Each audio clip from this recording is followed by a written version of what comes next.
गीता गौरव विश्व का, गीता गौरव विश्व का, भारत की पहचान, शब्द शब्द में भर्म है, सच के तीर कमान, सच के तीर कमान। आदरणीय निर्णायक मंडली के सदस्य, विभिन्न स्कूलों से आए हुए प्रतिभागी एवं गीता ज्ञान रस पिपासु शब्द श्रोतागण, सर्वप्रथम मैं आप सभी का तहे दिल से अभिनंदन करता हूं और नमन करता हूं कुरुक्षेत्र की इस पावन धरा को, जिसमें योगेश्वर श्री कृष्ण की पवित्र गूंज गुंजायमान रहती है।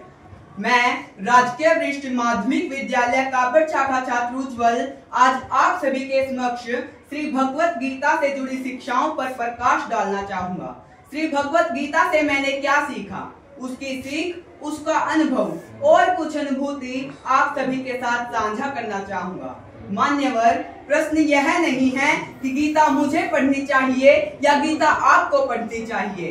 प्रश्न तो यह है कि गीता किसे नहीं पढ़नी चाहिए। श्री भगवत गीता एक ग्रंथ ही नहीं अपितु अपने आप में एक जीवन पुंज है। जीवन पुंज अर्थात जीवन को प्रकाशित करने का एक व्यवस्थित स्रोत। आज की व्यवहारिक जीवन शैली में जो भाव, जो उद्देश्य चाहिए, वो संपूर्ण रूप से इस ग्रंथ में परिभाषित है। गीता में है सागर की गहराई, गीता में है सागर की गहराई, है पर्वत की ऊंचाई, कर सके बखान जो इसका, है इतनी क्षमता किसने पाई, है इतनी क्षमता किसने पाई। यूं तो श्री भगवत गीता का प्रत्येक पद अपने आप में ही शिक्षा का सागर समाये हुए है, किंतु समय सीमा में बंधे होने के कारण मैं केवल उन्हीं शिक्षाओं को आप सभी के साथ साझा करना चाहूंगा जिन्होंने मेरे जीवन पर सर्वाधिक प्रभाव डाला। महोदया, मैं याद करता हूँ डॉक्टर APJ अब्दुल कलाम जी की वो पंक्ति, निराश व उदास होता हूँ तब मैं गीता पढ़ता हूँ। मैं तो कहता हूँ जीवन जीने की नई राह है गीता, नहीं समझा नहीं जाना, नहीं समझा नहीं जाना तो मानव जीवन ही बेकार है। जान लिया आपने गीता के महत्व को तो मानव जीवन ही साकार है, तो मानव जीवन ही साकार है। श्रीमद् भगवत गीता में अर्जुन प्रश्न करते हैं, श्री कृष्ण उत्तर देते हैं। अर्जुन प्रश्न करते हैं, श्री कृष्ण उत्तर देते हैं। क्यों? आखिर क्यों भगवान श्री कृष्ण ने अर्जुन के हर एक प्रश्न का उत्तर दिया?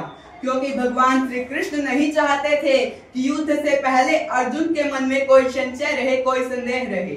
ठीक इसी प्रकार किसी भी काम को करने से पहले हमारे मन में भी किसी भी प्रकार का कोई संशय, कोई संदेह नहीं रहना चाहिए। अपने इसी विश्वास के कारण ही ब्रिटिश वैज्ञानिक जोलिनिक ने कहा है कि श्री भगवत गीता के लिखे एक भी श्लोक को कोई व्यक्ति गलत सिद्ध नहीं कर सकता, क्योंकि श्री भगवत गीता सत्य है और सत्य ही सनातन है। भगवान श्री कृष्ण कौरवों व पांडवों दोनों से संबंध रखते थे। जब उन्होंने निष्पक्ष रहते हुए अर्जुन और दुर्योधन को यह विकल्प दिया कि एक तरफ मेरी पूरी नारायणी सेना और दूसरी तरफ मैं अकेला निहत था, जिसे जो चाहिए ले लो, चुनाव तुम्हारा है। एक तरफ गिनती तो दूसरी तरफ गुणवत्ता से परिपूर्ण नारायण।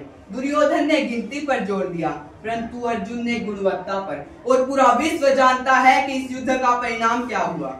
गिनती पर ध्यान ना दें, गिनती की दौड़ में ना पड़े, गुणवत्ता की खोज करें, आपकी विजय निश्चित है, निश्चित है। मान्यवर, अगर कोई भी व्यक्ति बार बार कर्म के फल के बारे में ही सोचता रहेगा तो क्या होगा? निश्चित ही उसका पूरा ध्यान अपने कर्मों में नहीं लग पाएगा। वह बार बार यही सोचता रहेगा कि मुझे फल की प्राप्ति कैसे होगी। श्री भगवत गीता में इसी समस्या को सुलझाने का प्रयास दिखाई पड़ता है। कर्मण्येवाधिकारस्ते मा फलेषु कदाचन मा कर्म फल हेतुर्भुर माते संगोस्त्व कर्मणि। प्रस्तुत श्लोक के माध्यम से भगवान श्री कृष्ण ने अर्जुन को कर्म योग द्वारा अपने कर्तव्यों का पालन करने की सलाह दी है और यह सीख दी है, तू सोच मत साकार कर, तू सोच मत साकार कर, अपने कर्मों से प्यार कर, मिलेगा तेरी मेहनत का फल, किसी और का ना इंतजार कर, किसी और का ना इंतजार कर। मान्यवर, आज की इस व्यस्त जीवन शैली में सभी अपनी समस्याओं का हल ढूंढने के लिए अनेकों रास्तों पर भटकते हैं। मैं उन लोगों से कहना चाहता हूँ, मैं इस मंच के माध्यम से उन लोगों से कहना चाहता हूँ कि उनके सभी दुखों का, कष्टों का, समस्याओं का निवारण केवल और केवल श्री भगवत गीता के चिंतन और मनन में ही छिपा है। क्योंकि हर अभिशाप को वरदान बना सकती है गीता। कठिन से कठिन परिस्थिति को आसान बना सकती है गीता।